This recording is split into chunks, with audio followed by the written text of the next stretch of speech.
شادی کا معاملہ طے کرتے ہوئے لڑکے والے لڑکی کے سرپرست سے لاکھوں روپے نقد لیتے ہیں، پھر اسی رقم سے مہر ادا کرتے ہیں، تو کیا مہر ادا ہوئی یا نہیں؟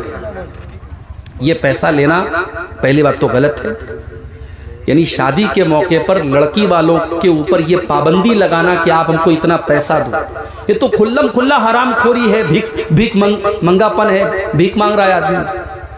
بھئی ایک بھکاری وہ ہے جو کٹورا لے کے گھومتا ہے۔ وہ کسی کا بڑا اچھا قول میں نے پڑھا تھا کہ طوائف کوٹھے پر بکتی ہے اور دلہے لڑکے جو ہیں وہ شادی کے موقع پر بکتے ہیں۔ تو جہاں لڑکے کی بولی لگے کہ میرا لڑکا پڑھا لکھا ہے، سرکاری نوکری میں ہے، تم کو 10 لاکھ دینا پڑے گا، تو سمجھ لو وہ طوائف والا کام کر رہا ہے، اپنے بیٹے کو بیچ رہا ہے۔ تو اس بیٹے کے اندر اگر غیرت ہے ذرہ برابر، اگر غیرت ہے تو اپنے باپ کو جا کر کے منع کرے، ورنہ چلو بھر پانی میں جا کے ڈوب مرے۔ تو یہ پیسے کا مطالبہ کرنا ہی غلط ہے، اور اگر پیسے کا مطالبہ کیا اور پھر اسی پیسے سے مہر ادا کر رہا ہے تو کتنا بڑا بے غیرت ہے رے، کتنا بڑا بے غیرت ہے۔ یعنی شادی میں جو بنیاد ہے، مرد کے اوپر جو لازم ہے جو چیز کہ اس کو مہر دینا ہے، تو تیری اوقات اتنی بھی نہیں کہ تم مہر دے سکے، تو مہر بھی اپنے سسرال کی ملی رقم سے دے رہا ہے۔ تو شریعت کے حساب سے یہ چیز غلط ہے۔ اب آپ پوچھیں گے نکاح ہوا کہ نہیں؟ وہ نکاح تو ہو گیا، نکاح شریعت کے حساب سے نکاح حرام نہیں ہے، نکاح ہو گیا، مگر یہ مرد کا جو یہ طریقہ ہے، یہ پیسہ لینا اور اسی پیسے سے مہر دینا، یہ بالکل بھی مناسب نہیں ہے۔ اور اگر آپ کے علاقے میں ایسا ہو رہا ہے تو اللہ کے واسطے اس پر روک لگائیے اور اس کو روکنے کی کوشش کیجیے۔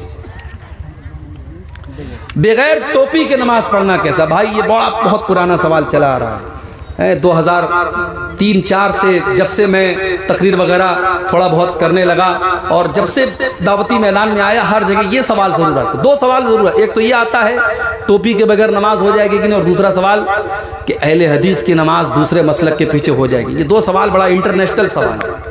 تو دیکھو بھائی، ٹوپی کے بغیر نماز ہو جائے گی، ٹوپی کنڈیشن نہیں ہے، ٹوپی شرط نہیں ہے، مگر میں ایک بات کہتا ہوں، نماز تو بنیان میں بھی ہو جائے گی بھائی۔ آپ بنیان میں نماز کیوں نہیں پڑھتے؟ نماز کی حالت میں اگر مرد کا ناف سے لے کر کے گھٹنے تک کا حصہ ڈھکا ہوا ہے اور دونوں کندھا ڈھکا ہوا ہے تو نماز تو ہو جائے گی، مگر ہم ایسا نہیں کرتے۔ ہم مسجد میں آتے تو کرتا پہن کے آتے ہیں یا کپڑا پہن کے آتے ہیں۔ تو کیوں کپڑا پہن کے آتے ہیں؟ وہ اس لیے کہ بھائی ہم مسجد میں جا رہے ہیں، 4 لوگوں کے سامنے جا رہے ہیں۔ تو اللہ قرآن میں کہتا ہے خُذُوا زِینَتَکُمْ عِنْدَ کُلِّ مسجد، جب تم مسجد میں جاؤ تو اپنی زینت کو اپنا لو۔ تو ایک مسلمان کی جب زینت کی آپ بات کریں گے تو زینت کے اندر ٹوپی بھی شامل ہے۔ ایک مسلمان، ہمارے دیش کا جو کلچر ہے، ہمارے دیش میں مسلمان کا جو کلچر ہے، اس میں ٹوپی بھی شامل ہے۔ اس لیے ٹوپی اگر اویلیبل ہے، موجود ہے، تو ٹوپی لگا کے نماز پڑھو۔ اگر مان لو ٹوپی نظر نہیں آ رہی ہے، ٹوپی نہیں دکھ رہی ہے، کوئی مسئلہ نہیں، بغیر ٹوپی کے نماز پڑھو۔ اور جو مسجدوں میں ڈلیا والی ٹوپی رکھی رہتی ہے، تو مہینوں سے دھول سے گندی پڑی ہے، اور آپ اس ٹوپی کو اپنے سر پہ لگا کے نماز پڑھتے ہیں، تو بھائی اس سے تو بہتر ہے کہ آپ بغیر ٹوپی کے نماز پڑھیں۔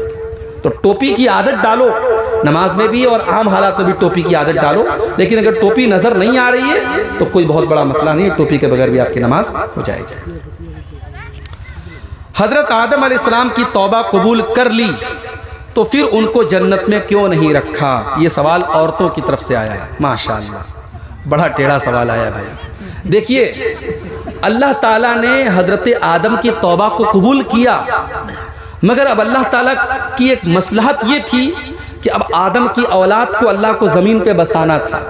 تو اللہ نے آدم کی توبہ کو قبول کیا، ناراضگی ختم ہو گئی، اللہ کا غصہ ختم ہو گیا، لیکن اللہ نے کیا کہا کہ اب زمین پہ اتر جاؤ، اب تم کو زمین پہ ہی رہنا ہے۔ اور موت کے بعد، آدم اور حوا موت کے بعد پھر اللہ کے پاس چلے گئے، اب اللہ کیا وہ جنت ہی میں ہی رہیں گے۔ لیکن اللہ نے آدم کو زمین پہ بھیج کر کے آدم کی اولاد کو یہ سبق دے دیا کہ اب تم اگر گناہ کرو گے اور شیطان کے بہکاوے میں آ جاؤ گے، جیسے تمہارے باپ آدم آ گئے تھے، اور پھر توبہ نہیں کرو گے تو جنت میں نہیں جاؤ گے، اگر توبہ کر لو گے اور میرے راستے پر چلو گے تو جنت میں جاؤ گے۔ تو یہ اللہ تعالیٰ کی آزمائش کا ایک حصہ تھا، اور آدم کی اولاد کو زمین پہ بسانا تھا، اس لیے اللہ تعالیٰ نے زمین کے اندر حضرت آدم کو بھیجا۔ اب اس میں ایک سوال یہ پیدا ہوتا ہے کہ آدم علیہ السلام کو زمین میں کہاں بھیجا گیا؟ تو حضرت حوا کے بارے میں تو بڑی مشہور بات ہے کہ ان کو جدہ میں بھیجا گیا۔ جدہ کے معنی ہوتا ہے دادی، تو حضرت حوا ہم سب کی دادی تھی، تو جدہ کا نام اس لیے جدہ پڑا کیونکہ وہاں حضرت حوا اترے تھے. اور حضرت آدم کہاں اترے تھے؟ تو ہمارے استاد محترم علامہ رئیس احمد ندوی رحمۃ اللہ علیہ کی تحقیق یہ ہے کہ آدم علیہ السلام بھارت کی سرزمین پر اترے تھے. کہاں اترے تھے یہ نہیں پتا، لیکن بھارت میں اترے تھے. لیکن بہرحال کوئی آتھینٹک پروف نہیں ہے، اور یہ کوئی ایسی امپورٹنٹ بات بھی نہیں جس پر ہم بہت زیادہ دماغ لگائیں. دونوں ہمارے ماں باپ دنیا میں اترے اور اس کے بعد ان کی نسل آگے بڑھی. اگر کوئی معذور آدمی امام ہے، کھڑا نہیں ہو سکتا ہے، تو مقتدی کس طرح نماز پڑھے؟ کیونکہ اس کے علاوہ کوئی امام کے لائق نہیں ہے. اس میں دونوں بات کی گنجائش موجود ہے. حدیثوں سے یہ پتہ چلتا ہے کہ اگر امام بیٹھ کر کے نماز پڑھا رہا ہے تو مقتدی بھی بیٹھ کر کے نماز پڑھے. اللہ کے نبی صلی اللہ علیہ وسلم ایک مرتبہ بیمار تھے تو آپ بیٹھ کر کے نماز آپ نے پڑھائی تو صحابہ نے بیٹھ کر کے بھی پڑھائی. اور آپ کی حدیثوں سے یہ ثبوت بھی ملتا ہے کہ اس معاملے میں چونکہ امام کی مجبوری ہے، امام کھڑا نہیں ہو سکتا اس لیے امام بیٹھ کے پڑھ رہا ہے، تو مقتدی نارمل طریقے سے کھڑا ہو کے بھی نماز پڑھا سکتا ہے. تو جہاں اس طریقے کی کنڈیشن ہو وہاں دونوں راستہ اپنا سکتے ہیں، کوئی حرج کی بات نہیں ہے. گاؤں کے منڈل اور سردار اگر نکاح شغار کرا دیں اور وہ اپنی زندگی اسی نکاح میں گزار دیں تو کیا اس کا آخرت کامیاب ہو سکتا ہے؟ یعنی شوہر بیوی کی زندگی کامیاب ہوگی یا نہیں؟ وضاحت کے ساتھ. دیکھیں نکاح شغار کس کو کہتے ہیں؟ نکاح شغار کا مطلب یہ ہوتا ہے کہ ایک گھر کی لڑکی دوسرے گھر میں اس شرط پر جائے کہ اس گھر کی لڑکی اس گھر میں آئے گی، لیکن اس میں نکاح شغار میں کنڈیشن اور ہے کہ اس میں مہر نہ ہو اور مہر کے بدلے یہی ادلا بدلی ہو جائے. تو اگر مہر ہے تب نکاح شغار جائز ہے، اس میں کوئی حرج کی بات نہیں ہے. لیکن نکاح شغار نہیں کرنا چاہیے، بچنا چاہیے. ادلے بدلے کی شادی عام طور سے کامیاب نہیں ہوتی، سکسیس نہیں ہوتی. پتہ لگا ایک گھر میں بہو کو کوئی مسئلہ ہے اور وہ اپنے مائکے میں فون کرتی ہے، بتاتی ہے، تو وہاں اس کی بہو، اس کی جو بہو ہوتی ہے اس کو لوگ پریشان کرتے ہیں. تو ادلا بدلی کی شادی سے بچنا چاہیے. اسلام میں نکاح شغار اس وقت حرام اور منع ہے جب مہر نہ ہو. اگر باقاعدہ دونوں کا اپنا مہر ہے تو وہ نکاح جائز ہے، اس میں کوئی حرج کی بات نہیں ہے. لیکن سردار لوگوں کو اور منڈل کے لوگوں کو اس قسم کی شادی نہیں کرانی چاہیے، کیونکہ تجربہ یہ بتاتا ہے کہ ایسی شادی کامیاب نہیں ہوتی، ایسی شادی سکسیس نہیں ہوتی. ایک مسلمان کا معصوم بچہ انتقال کرتا ہے تو وہ کہاں ہوتا ہے؟ پھر کافر کے معصوم بچوں کے بارے میں کیا حکم ہے؟ اس کے بارے میں اختلاف ہے کہ جو بچے مسلمان کے تو چلو وہ جنت میں جائیں گے، جو کافر کے بچے ہیں وہ کہاں جائیں گے؟ اللہ کے نبی فرماتے ہیں کہ بچہ جو پیدا ہوتا ہے وہ فطرت پر پیدا ہوتا ہے. بچہ مسلمان پیدا ہوتا ہے، اس کے ماں باپ اسے یہودی بناتے ہیں، عیسائی بناتے ہیں، مجوسی بناتے ہیں. اس حدیث کو سامنے رکھ کر کے علماء نے کہا کہ اگر بچہ نابالغ تھا اور ابھی اس عمر کو نہیں پہنچا تھا کہ صحیح اور غلط میں فرق کر سکے اور اسی حالت میں انتقال کر گیا تو وہ جنت میں ہی جائے گا. اور اللہ کے نبی نے معراج کے موقع پر حضرت ابراہیم علیہ السلام کو دیکھا تھا کہ وہ بیت معمور کے پاس ہیں اور چھوٹے چھوٹے بچوں کے ساتھ کھیل رہے ہیں. تو علماء نے لکھا ہے یہ وہی بچے ہیں جو بچپن میں انتقال کر گئے، اور اس میں مسلمان کے بچے بھی ہوں گے، غیر مسلم بھی بچے ہوں گے. تو جو اس عمر میں انتقال کر گئے وہ انشاءاللہ جنت میں داخل ہوں گے. تعاون دینے کے بعد اعلان کرانا کیسا ہے؟ کوئی حرج کی بات نہیں ہے. میں تقریر کر رہا تھا تو سوچ رہا تھا کہ لوگوں کو کہیں یہ نہ لگے کہ یہ بھی ریاکاری میں شامل ہے. دیکھیے انما الاعمال بالنیات، آپ کی نیت کیا ہے؟ اگر آپ کی دل میں یہ ہے کہ میں چندہ دے رہا ہوں، لوگوں کو پتہ چلے، لوگ بھی بڑھ چڑھ کر کے حصہ لیں، اللہ میرے چندے کو بھی قبول کر لے، لوگوں کے چندے کو بھی قبول کر لے، تو قرآن میں اللہ نے فرمایا سرًا وعلانیہ، چندہ چھپ کر کے بھی دیا جا سکتا ہے، چندہ کھل کر کے بھی دیا جا سکتا ہے. اور جہاں لوگ چندہ نہ دے رہے ہوں وہاں دکھا کر کے چندہ دینا تاکہ لوگوں کو سبق ملے اور لوگ بھی بڑھ چڑھ کر کے حصہ لیں، وہ جائز ہے. غلط کہاں ہے؟ غلط وہاں ہے جہاں ہمارے دل میں یہ نیت ہو، اللہ کو راضی کرنے کی نیت نہ ہو، بس صرف لوگوں کو دکھانے کی نیت ہو، وہاں غلط ہے. باقی چندے کے بعد اعلان کرانے میں کوئی حرج کی بات نہیں. اور اگر کسی کو یہ ڈر لگ رہا ہے کہ میں اعلان کراؤں گا تو میری نیت غلط ہو سکتی ہے تو وہ اپنا نام نہ اعلان کروائے، ایسے ہی ایک صاحب خیر کے نام سے، ایک اللہ کے بندے کے نام سے اپنا اعلان کرا دے تو اس میں کوئی حرج کی بات نہیں ہے. بہرحال اعلان کرا سکتے ہیں، کوئی مسئلہ نہیں اس میں. مدرسے میں پڑھانے والے استاد کیا صدقہ کا مال کھا سکتے ہیں؟ دیکھیے صدقہ کا مال آپ مدرسے میں دے سکتے ہیں، اب مدرسے کا استاد اس مدرسے میں جب پڑھا سکتا ہے اسی پیسے سے تو اس پیسے سے کھا بھی سکتا ہے۔ البتہ یہ ہے کہ زکوٰۃ کی رقم سے اگر مدرسہ چل رہا ہے اور مطبخ اسی زکوٰۃ کی رقم سے چل رہا ہے اور استاد خود جو ہے مالی اعتبار سے بہت مالدار ہے تو اس کو پھر اس مطبخ کا مال نہیں کھانا چاہیے۔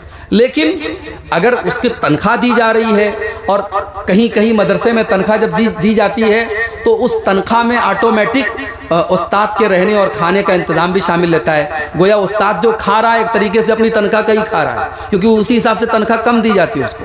مان لو تنخواہ ہونی چاہیے 8,000 تو اس کو دی جاتی ہے 5,000 کی، 5,000 آپ کو تنخواہ ملے گی پلس آپ کے رہنے کھانے کا انتظام ہوگا، اور وہ رہنے کھانے کا انتظام چندے سے ہی چل رہا ہے تو اس میں بہرحال گنجائش موجود ہے۔ واللہ اعلم بالصواب۔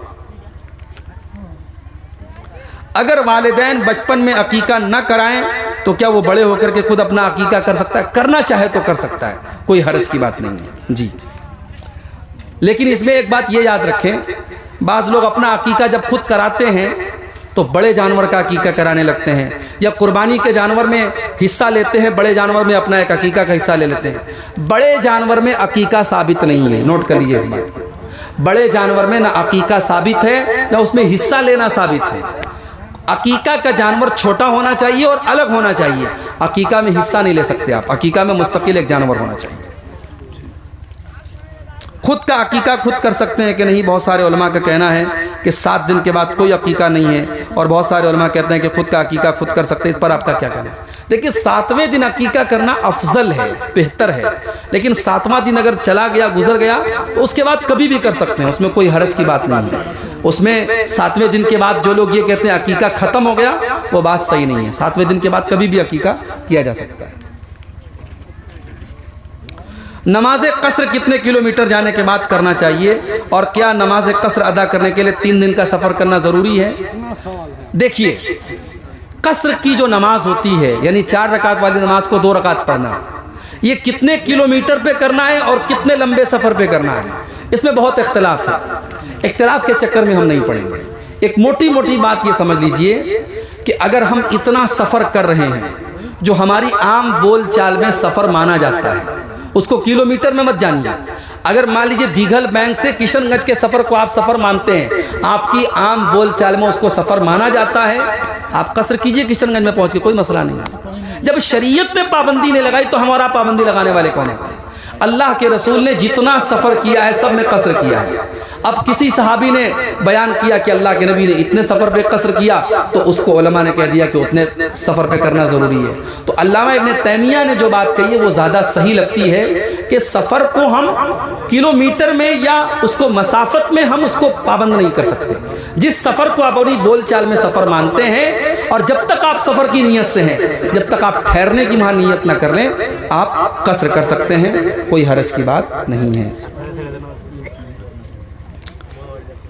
دعا مانگنا اجتماعی ہے یا نہیں؟ اگر نہیں تو لوگوں کا کہنا ہے کیا پہلے عالم دین نہیں تھے جو دعا مانگتے تھے؟ یہ کوئی جواب نہیں ہوا۔ اگر پہلے کے علماء کی تحقیق نہیں تھی، پہلے بہت ساری ضعیف حدیثوں پر بھی لوگ عمل کرتے تھے، اب ہمیں پتہ لگ گیا کہ یہ حدیث ضعیف ہے تو ہم کیوں عمل کریں گے بھائی اس پر؟ یہ مزاج تو تقلیدی مزاج ہو گیا کہ باپ دادا کرتے تھے ہم کیوں نہ کریں، کیا ہمارے باپ دادا غلط تھے کیا؟ تو اجتماعی دعا ثابت نہیں ہے۔ اور آپ کو جان کر کے حیرت ہوگی کہ دیوبندی مسلک کے بھی جو معتبر علماء ہیں ان کا کہنا ہے کہ بھائی یہ اجتماعی دعا ثابت نہیں ہے۔ جیسے پاکستان کے ایک عالم دین ہیں طارق مسعود صاحب، مفتی طارق مسعود صاحب دیوبندی مسلک کے بہت مشہور عالم ہیں، انہوں نے یہ فتویٰ دیا ہے، ان کی ویڈیو موجود ہے، آپ یوٹیوب پر دیکھ سکتے ہیں۔ وہ بھی کہتے ہیں کہ بھائی اجتماعی دعا ثابت نہیں ہے۔ تو یہ ایک دیوبندی عالم دین بھی مان رہا ہے، اور اہل حدیث جو ہے بیچارہ وہ کہہ رہا ہے کہ ہمارے عالم کیا پہلے کے عالم نہیں تھے۔ یہ بات نہیں کہنی چاہیے۔ جو بات دلیل سے ثابت ہو گئی کہ اجتماعی دعا کرنا ثابت نہیں ہے، اس کو ہمیں نہیں کرنا چاہیے۔ یہ کیا ہے؟ کوئی نمازی اپنا گمچھا یا چادر سر پہ لے کر سجدے کی جگہ رکھتا ہے، تو کیا پہلے ہمارے رسول اور ہمارے صحابہ کا بھی رواج تھا؟ دیکھیے، سجدہ کے دوران اگر آپ نے اپنا گمچھا زمین پہ رکھا اور اس کے اوپر آپ سجدہ کر رہے ہیں تو وہ سجدہ زمین پر ہی مانا جائے گا، اس میں سجدے میں کوئی حرج نہیں ہے۔ اللہ کے نبی پگڑی پہن کر کے سجدہ کرتے تھے تو ظاہر ہے پگڑی آپ کی زمین پہ ٹچ ہوتی تھی، آپ کے ماتھے اور زمین کے بیچ میں آپ کی پگڑی کا کپڑا آتا تھا، تو کیا آپ کا سجدہ نہیں ہوتا تھا؟ آپ چٹائی پر سجدہ کرتے ہیں تو کیا چٹائی پر سجدہ نہیں ہوتا ہے؟ تو گمچھا وغیرہ اپنے سامنے رکھ کر کے سجدہ کر سکتے ہیں، کوئی حرج کی بات اس میں نہیں ہے۔ کیا کسی نمازی کو رکوع مل جائے تو اس کی رکعت پوری ہوگی؟ اگر پوری ہوگی تو پھر وہ مسئلہ جو اہل احناف کا ہے کہ بغیر سورہ فاتحہ کی نماز ہو جائے گی، وہ لاگو ہو جائے گی۔ پھر ایک اور مسئلہ ہے کہ بغیر فاتحہ اور سورت کی نماز بھی ہوگی۔ دیکھیے اس مسئلے میں بھی اختلاف ہے، جو زیادہ مضبوط بات ہے وہ یہی ہے کہ امام کے ساتھ آپ کو سورہ فاتحہ ملنا ضروری ہے، صرف رکوع ملنے سے رکعت نہیں ملے گی۔ اگر آپ کو سورہ فاتحہ نہیں ملی ہے تو آپ کی وہ رکعت نہیں مانی جائے گی، آپ اس رکعت کو ریپیٹ کریں گے، اس رکعت کو دہرائیں گے، آپ کی وہ رکعت نہیں ہوگی۔ قبرستان میں ہاتھ اٹھا کر دعا کرنا کیسا ہے، کرنا چاہیے یا نہیں؟ قبرستان میں میت کو دفن کرنے کے بعد بالکل ہاتھ اٹھا کے دعا کر سکتے ہیں، مگر ہاتھ اٹھا کے دعا کرنے کی دو شکل ہے۔ ایک شکل تو یہ ہے کہ امام صاحب دعا کر رہے ہیں اور باقی سب لوگ آمین آمین بول رہے ہیں، تو یہ تو صحیح نہیں ہے بھائی، یہ اجتماعی شکل ہوگی، یہ صحیح نہیں ہے۔ ہاں ایک شکل یہ ہوتی ہے کہ میت کو دفنا دیا، اب سب لوگ ہاتھ اٹھا کے اپنے اپنے طور پہ دعا کر رہے ہیں، اٹھایا سب نے ہاتھ ہے مگر ایک ساتھ دعا نہیں کر رہے ہیں، سب لوگ اپنے اپنے حساب سے دعا کر رہے ہیں۔ اور دعا کیا کر رہا ہے؟ یہی کرنا ہے کہ اے اللہ اس مردہ کو، اس میت کو قبر میں تو اس کے سوال و جواب میں اس کو ثابت قدم رکھ، اس کی منزل کو آسان کر، اس کی قبر کی منزل کو آسان، یہی دعا کرنا ہے۔ تو آپ لوگ اپنے اپنے طور پہ ہاتھ اٹھا کے دعا کر سکتے ہیں، کوئی حرج کی بات نہیں ہے۔ وتر کی نماز 1 رکعت یا 3 رکعت ہے اور اس میں کوئی سورہ خاص ہے یا نہیں؟ 1 رکعت بھی پڑھ سکتے ہیں، 3 بھی پڑھ سکتے ہیں، 5 بھی پڑھ سکتے ہیں، 7 بھی پڑھ سکتے ہیں، 9 بھی پڑھ سکتے ہیں۔ اگر 3 پڑھیں گے تو سنت یہ ہے کہ پہلی رکعت میں سورہ اعلیٰ پڑھی جائے، دوسری میں سورہ اخلاص سورہ کافرون پڑھی جائے، اور تیسری میں قل واللہ احد سورہ اخلاص پڑھی جائے۔ اگر صرف 1 رکعت پڑھتے ہیں تو کوئی سورت پڑھ سکتے ہیں، کوئی حرج کی بات نہیں۔ فطرہ میں کیا دینا ہے اور کیا دینا درست نہیں ہے، اس میں بھی بہت اختلاف ہے۔ کچھ علماء کہتے ہیں کہ اناج ہی دینا ہے، پیسہ نہیں دے سکتے، کچھ علماء کہتے ہیں پیسہ ہی دینا ہے، اناج نہیں دے سکتے۔ دیکھیے اناج دینا بہتر ہے، حدیثوں سے جو ثابت ہے وہ اناج کا ہی ذکر ہے، مگر ہمیں ایک بات پر یہ بھی دھیان دینا پڑے گا کہ فقیر کی مصلحت کس میں ہے۔ ہم آج دیکھتے ہیں کہ بہت سے غریبوں کو ہم اناج دیتے ہیں، جو اناج ہم نے 50 روپے میں خریدا، اس نے اناج کو اکٹھا کیا اور لے جا کے مارکیٹ میں 40 میں بیچ دیا، تو یہ اس فقیر کا نقصان ہو رہا ہے۔ اللہ کے نبی کے دور میں اناج کے بدلے لوگ کپڑا لے لیتے تھے، اناج کے بدلے جوتا لے لیتے، تو اناج بھی ایک کرنسی تھی نبی کے دور میں۔ تو آج کے دور میں کرنسی کیا ہے؟ روپیہ پیسہ ہے۔ تو اناج بھی دے سکتے ہیں اور اناج کی قیمت بھی دے سکتے ہیں۔ جو علماء بہت سخت اس معاملے میں فتویٰ دیتے ہیں کہ پیسہ دینا حرام ہے، پیسہ قبول نہیں ہوگا، اتنا سخت فتویٰ نہیں دینا چاہیے۔ پیسہ جہاں اگر فقیر کی مصلحت پیسہ دینے میں ہے تو پیسہ دیا جا سکتا ہے، البتہ اناج دینا بہتر ہے۔ جی بہت سوال ہے بھائی۔ آخری تشہد میں شہادت کی انگلی کو شروع سے سلام پھیرنے تک اشارہ کیا جائے یا ایک ہی بار اشارہ کیا جائے، دلیل سے سمجھائیں۔ حدیث میں آتا ہے کہ اللہ کے نبی تشہد میں اس انگلی سے اشارہ کرتے تھے، تو اشارہ کا مطلب ہوتا ہے انگلی کو اٹھانا، تو اٹھائے رہیں گے آپ، پورے اتحیات سے لے کر کے سلام پھیرنے تک آپ اٹھائے رہیں گے۔ البتہ حرکت جو دینا ہے اس میں حدیث میں آتا ہے یدعو بہا، کہ حرکت آپ تب کرتے تھے جب دعا کرتے تھے، تو جہاں جہاں دعا آپ کریں گے اللہم صلی علی محمد وعلی آل محمد درود شریف پڑھیں گے، وہاں آپ حرکت دیں گے۔ اللہم انی ظلمت نفسی ظلما کثیرا ولا یغفر الذنوب الا انت فاغفر لی مغفرۃ من عندک وارحمنی انک انت الغفور الرحیم، یہ دعا ہے، اس لیے آپ ہلکی ہلکی حرکت دیں گے۔ اللہم انی اعوذ بک من عذاب جہنم واعوذ بک من عذاب القبر واعوذ بک من فتنۃ المسیح الدجال واعوذ بک من فتنۃ المحیا والممات۔ اب یہ پوری دعا ہے، اس پر آپ اپنی انگلی کو حرکت دیں گے۔ تو جہاں دعا ہے وہاں حرکت دیں گے، باقی اشارہ جو کرنا ہے انگلی کو اٹھائے رکھنا ہے، یہ پورے شروع سے لے کر کے آخر تک اٹھائے رکھنا ہے۔ عشر کا مال مسجد میں خرچ کر سکتے ہیں یا نہیں؟ عشر جو ہے وہ زکوٰۃ ہے، اور زکوٰۃ کی رقم مسجد میں نہیں خرچ کر سکتے۔ ہاں مسجد میں جیسے امام صاحب ہیں ان کی تنخواہ وغیرہ میں دے سکتے ہیں، وہ الگ مسئلہ ہے، لیکن مسجد کی تعمیر میں نہیں دینا چاہیے عشر کا مال۔ رحم مادر میں جو بچہ وفات پا جائے تو اس کا نام رکھا جائے گا اور عقیقہ کیا جائے گا۔ نام کیوں رکھیں گے بھائی؟ آپ پیدا ہی نہیں ہوا، وہ بیچارہ اندر ہی مر گیا، مرا پیدا ہوا، اس کا نام رکھنے کی کوئی ضرورت نہیں ہے، اور عقیقہ کرنے کی بھی کوئی ضرورت نہیں ہے۔ عقیقہ بلکہ اگر 7ویں دن کے پہلے انتقال کر گیا تو بھی آپ کو عقیقہ کرنے کی ضرورت نہیں ہے. 7واں دن پورا ہو جائے, بچہ اس دن تک زندہ رہے, اس کا عقیقہ کیجئے. مان لیجیے کوئی 2 ہی دن میں مر گیا بچہ, تب بھی آپ کو عقیقہ کرنے کی کوئی ضرورت نہیں ہے. ہمارے یہاں ایک رواج ہے کہ 80,000 روپیہ دے کر 1 بیگھہ زمین حاصل کی جاتی ہے اور اس میں کھیتی کی جاتی ہے. جب زمین والا 80,000 واپس کرتا ہے تو اسے زمین مل جاتی ہے. یہ لین دین شریعت کی نظر میں کیسا ہے؟ 80,000 روپیہ دے کر 1 بیگھہ زمین حاصل کی جاتی ہے اور اس میں کھیتی کی جاتی ہے. تو کھیتی کا کیا ہوتا ہے؟ کھیتی کس کو ملتی ہے؟ زمین والے کو ملتی ہے. اچھا, یہ بظاہر تو سود کی ہی ایک شکل لگ رہی ہے, یہ سود کی ایک شکل لگ رہی ہے, لیکن اب اس کے بارے میں چونکہ یہ کھیتی کا مسئلہ ہے اور ہم لوگ کھیتی والے نہیں, ہم لوگ بنارس کے شہر والے ہیں, بزنس والے ہیں, تو اس کے بارے میں جو کھیتی کے ماہر علماء ہیں ان سے تھوڑا سمجھنا پڑے گا. اس کے بعد اس کے بارے میں مسئلہ فائنل بتایا جا سکتا ہے. رکوع ملنے سے رکعت ملتی ہے یا نہیں, اس کا تو مسئلہ بتایا جا چکا ہے. اگر کوئی مقتدی بعد میں جماعت میں شامل ہوتا ہے اور امام کے ولضالین پڑھنے کے وقت میں فرق پڑ جائے تو مقتدی کب آمین؟ امام کے ساتھ آمین کہے گا, امام کے ساتھ آمین کہے گا. البتہ سورہ فاتحہ وہ امام کے بعد بھی پڑھ سکتا ہے. اگر وہ لیٹ آیا ہے, مان لیجیے وہ آیا ہے اور امام صاحب صراط الذین انعمت علیہم پڑھیں تو اسی کے ساتھ وہ اپنا پڑھ کے ولضالین پر آمین کہے گا, اس کے بعد سورہ فاتحہ پڑھ لے, آمین اس کے ساتھ ہی بولے گا. یہ سوالوں کے جواب تھے. اللہ تعالی ہم سب کو نیک عمل کی توفیق عطا فرمائے, اور جو باتیں بیان ہوئی ہیں اللہ تعالیٰ کہنے والوں کو سننے والوں کو سب کو عمل کی توفیق عطا فرمائے. اقول قولی ھذا واستغفر اللہ لی ولکم ولسائر المسلمین. والسلام علیکم ورحمۃ اللہ وبرکاتہ.